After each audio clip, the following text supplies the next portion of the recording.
It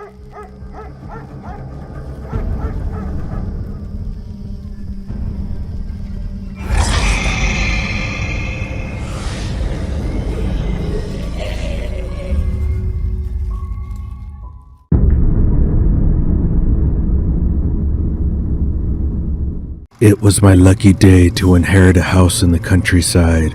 My grandmother died a couple of years ago, and I only recently found out that she had signed over her possessions to me. It's only an hour's drive from the city, and it's not some squalid backwater, but a nice village with picturesque nature around. The house stands on the bank of the river, full of big fish.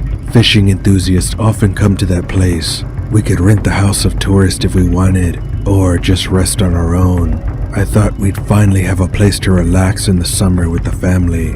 Anyway, I don't think I would go back there again after what happened to me and my 10-year-old son. From the very first day in that house, he started acting strangely. I took a few days off to get the house in order and make it a holiday destination. My wife insisted that I take Matthew to the country.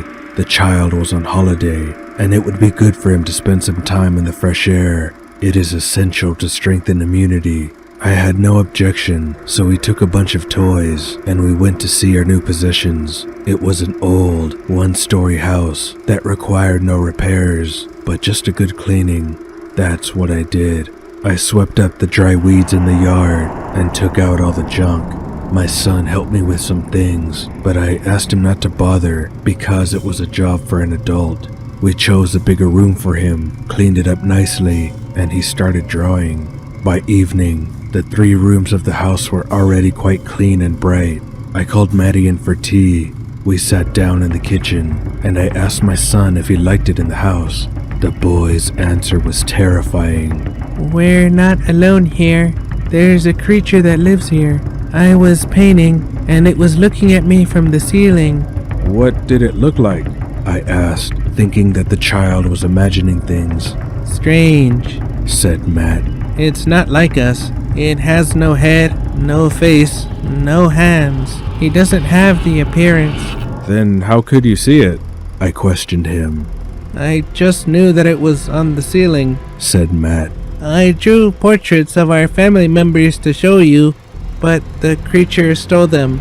My son wasn't a big fan of scary stories. He was always interested in technologies, cars, but definitely not in mysticism. And then he started talking about some creature on the ceiling. Could it be that the atmosphere of the empty house had influenced him so much? So I asked why this creature needed his drawings. Matthew replied that he didn't know. Before it got completely dark, I gathered my tools and took them to the barn. There I found several scrapbooks on the floor. They were my son's drawings. It was strange. I hadn't seen him leave the house. The portraits were childish and ridiculous, but I recognized my wife in the drawing. Matt had drawn her so that the lips took up half of the face, and her eyes were like 2 tiny dots. My son, on the contrary, drew himself with eyes as big as tennis balls, and a smile so wide that it went beyond the face. I was long and skinny in his portrait, and my arms were big and bloated. I brought my son his drawings and explained that he had left them in the barn. Matt replied that he hadn't gone to the barn and didn't know where it was at all. His words worried me. My son had never tried to play a prank on me before, and he was confused about his fantasies. When it was time to get ready for sleep, I made a bed for my son in his room and settled in next door. After a day's work, I slept well, but my son looked sleepy in the morning. At breakfast, I asked what happened. The kid told me another horror story. It was turning into some kind of new habit. "The creature came into my room at night and disturbed my sleep with its chatter. Besides, it was scary, and the sight of it made me nervous." "You said yesterday that it had no appearance at all." I tried to catch my son in the act. "Yeah, it copied the appearance from my drawing," my son replied. "Now it looks like me, only it has very big bulging eyes and a huge mouth. It had a horrible face, so I gave it my monkey mask."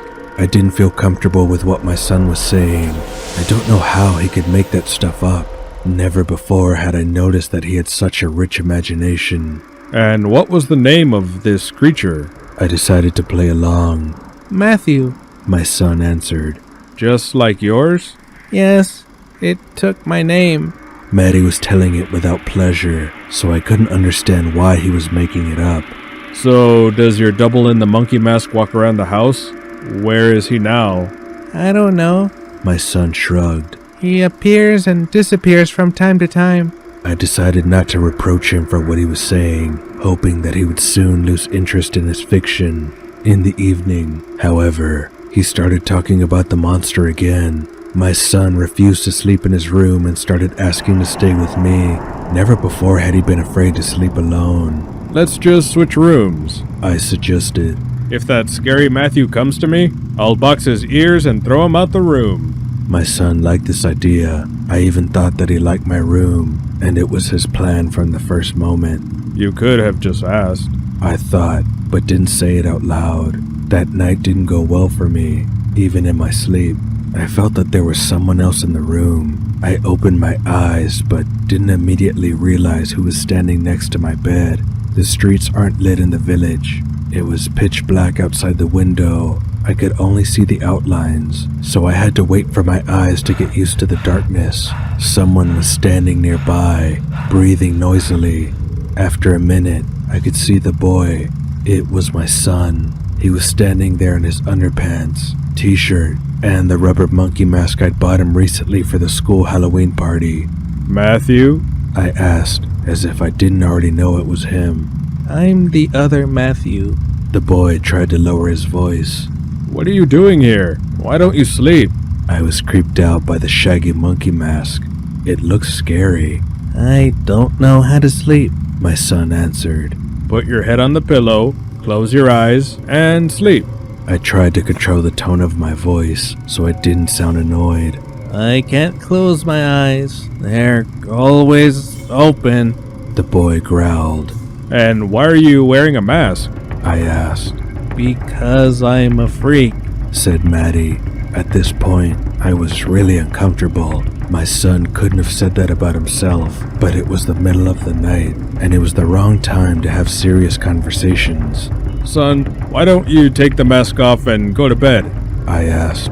I'm not your son. I'm the other Matthew, said the boy as he left my room. I couldn't sleep for a long time yet. It was unclear to me why my son had made this scene, why he had invented this strange game. This time, I was tired in the morning, and my son seemed to be in good spirits. He said he wanted to wander around the neighborhood of the village, maybe even meet the local boys. I didn't know how to ask him about what happened during the night, so I asked him if he had had enough sleep, since he had gone to bed so late. My son was surprised at my words, and said that he didn't wake up at night, and slept well because terrible Matthew didn't come to him. I began to worry about my son. Could it be true that he really didn't remember his night walks? What if he was sleepwalking? Wasn't he trying to drive me crazy with his games? It was clear that the kid might have been stressed out by the new place, but it was too much.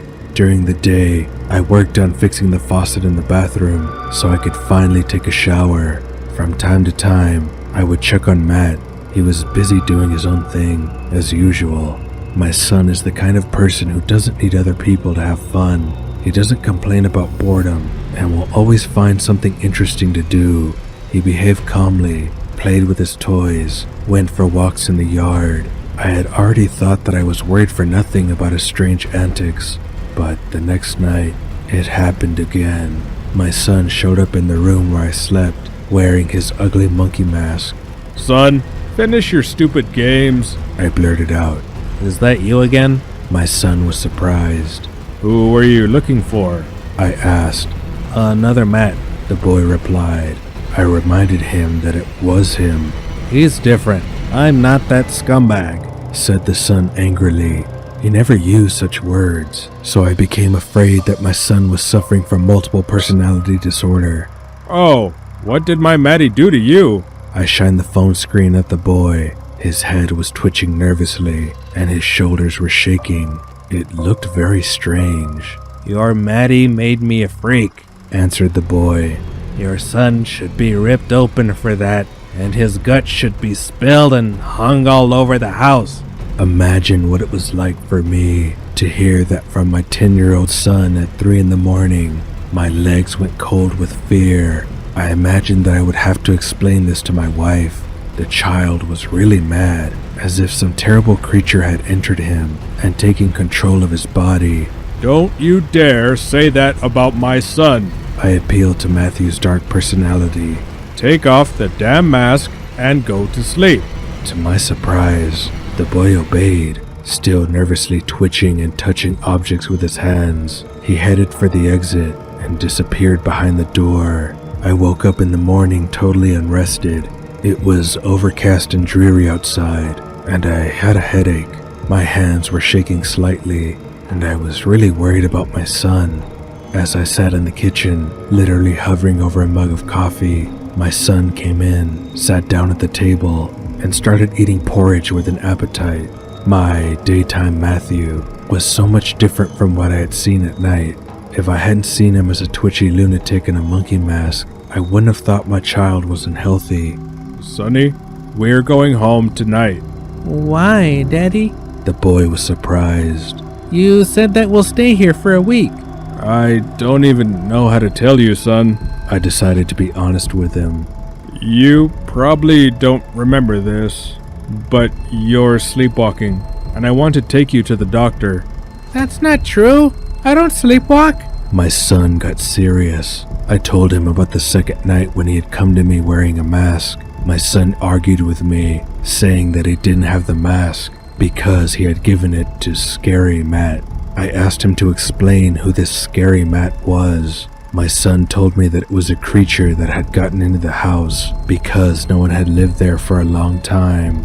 According to my son, if people don't live in a house for a long time, there appear some creatures that don't have any names or appearance. They just exist. We came to the house and disturbed one of the creatures with our presence. How do you know that? I asked my son. It told me everything. He answered calmly. It walks around the house. Aren't you afraid of it? I hesitated. Of course not. It's easy to hide from the creature because it doesn't see me. I was fed up with it, so I called a private psychiatrist and consulted for an hour, wandering around the yard so that Matt wouldn't hear anything. I told the doctor that my son was sleepwalking, talking in a strange voice, making up all kinds of gloomy things. In response, the psychiatrist just comforted me. The doctor said that I was over-dramatizing the situation. He said that dreaming is normal for children. There was no need to worry so much about fantasies either. Children weren't yet able to distinguish between fiction and reality. The doctor suggested that I think back to my childhood, when all sorts of fairy tale creatures seemed as real as the people around me. We all believed in Santa Claus and Boogeyman. The fact that my son's fantasies were gloomy was also no big deal. We don't live in a world of unicorns. There's a lot of scary stuff going on, so kids understand and interpret it in their own way. To make a long story short, the psychiatrist told me that at most, the boy needs to take a course of sedatives. The doctor also hinted that I am some kind of over-anxious and made an appointment for me and my son to see him in a week. For now, I was advised to just walk my child to bed and calmly put him down if he goes back to sleepwalking. I just hung up the phone when I noticed Matt in a monkey mask. He seemed to have been standing near the window during the whole call. I ran into the house, intending to take that ugly mask away from my son, but found Matty in his room, drawing. I asked him to give me the mask, but he said instantly that I didn't have one. Well, the doctor wanted to prove that such behavior was normal, didn't he? Hell no. My son was acting like a demon from a horror movie. I told Matt to pack up his toys. We had to leave, and we would have left then if my car hadn't broken down. We had just left the village when the car stopped, and smoke streamed from under the trunk. I wouldn't make it to town, so we had to go back to the house. I quickly found the cause of the breakdown, but I spent the whole day fixing it. It was starting to get dark when I was done. It was a bad idea to drive at night, in case something would break down again. The only option was to spend another night in that house. I began to realize that I was afraid of my own child. He was scaring me with his behavior. I seriously began to think he was possessed by some creature that could be dangerous. At night, I hid all the knives on the top shelves where Matt wouldn't be able to get them. It seemed to me that one of the knives had disappeared. This made me even more anxious. I put my son to bed, sat next to him until he fell asleep, and then went to my room. I wanted to block the door to my son's room with a drawer, but I said to myself, "Don't be crazy." During the night, I woke up to a rumbling noise and literally jumped up on the bed. The boy in the monkey mask came into my room again and knocked over the floor lamp. Are you insane? I yelled angrily. What are you doing? It's not my fault. I can't see anything, The boy replied. Your son made my eyes too big, so I couldn't blink. They dried out, and I went blind. I'm going to find him and strangle that bastard. I patiently exhaled, told myself to calm down, and climbed out of bed. Well, Sonny, let's go to bed. I took Maddie's hand and took him to his room, intending to put him to bed calmly, as the psychiatrist advised me. But when I went to the other room, I froze in horror. My son was laying in bed, peacefully asleep. His calm face gleamed white in the darkness. So, whose hand was I holding at that moment? I looked back at the boy. No eyes could be seen in the slits of the mask, only darkness. Trembling with fear, I grabbed the artificial monkey hair, pulling it up. Beneath the mask was my son's skewed face with an unnaturally wide smile. His teeth were huge, like lumps of sugar, and the eyes, those weren't even eyes. They were two dried up balls with muddy pupils. The creature's lips didn't close, so saliva oozed out of its mouth with every exhalation. I was still holding its hand for some reason. I couldn't help myself and cried out. My son woke up and screamed too. The vile semblance of my child seemed to panic and ran out of the room. I slammed the door behind him and sat down on the floor with my back to it. It was clear to me now that my son wasn't sleepwalking, and he wasn't lying to me. There really was a nightmare creature in the house. It looked like a child's portrait. Matthew was sitting in bed, looking at me. He probably didn't think I could be terrified, and now he saw me in fear. My son finally spoke up. Dad, you were right. We'd better get out of here. There was only this one here, and now there are others. I saw Mommy tonight. I mean, it wasn't my mom, but it looked like her. It was a scary mother, and she had a knife.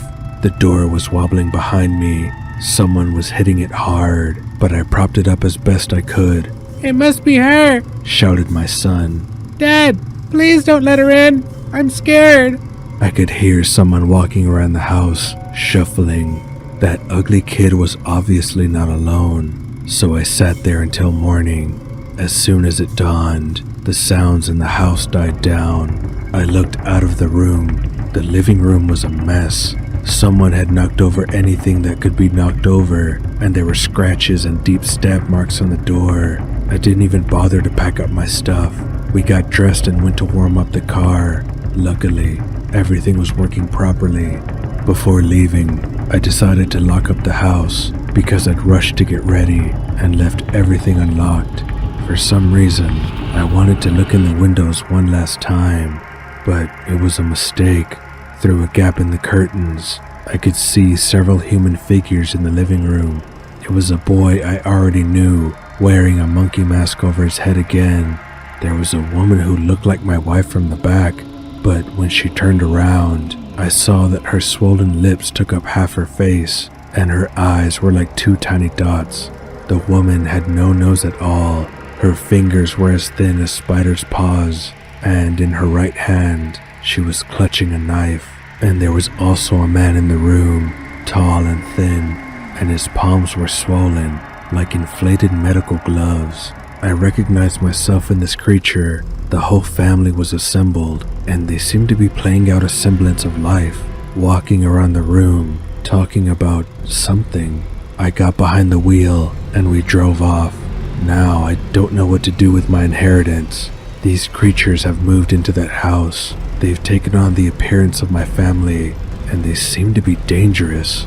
My son and I were lucky to live with them under the same roof for a few days and stay unharmed. My wife asks if we will go to our country house in the spring.